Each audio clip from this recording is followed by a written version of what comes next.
kapatid, tandaan niyo po pag kayo ay nabibigatan na sa buhay, na may saysay, may kahulugan at may dahilan, ang iyong problema na binubuhat at pinagtitiisan,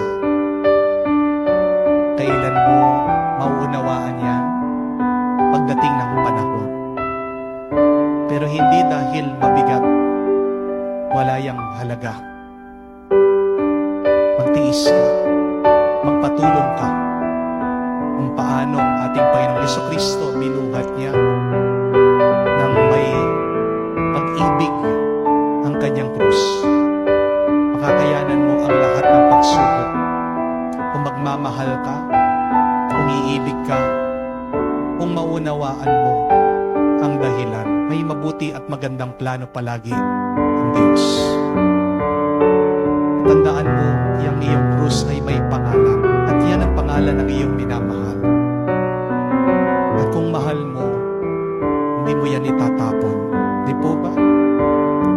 Kung mahal mo, hindi mo yan tatakasan. Kung mahal mo, hindi mo yan tatalikuran. At kung mahal na mahal mo, hindi ka susuko. Lalaban ka at iaalay mo mismo ang buhay mo para sa iyong minamahal. Pangatlo at kahuli-hulihan, huwag mong isipin ang iyong paghihirap ay parusa. Yan ay pagpapala.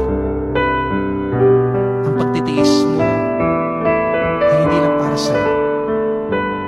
Pag ikaw ay nagtsatsaga, may ibang pinagpapala dahil sa iyong pagtitiis, dahil sa iyong pagtsatsaga.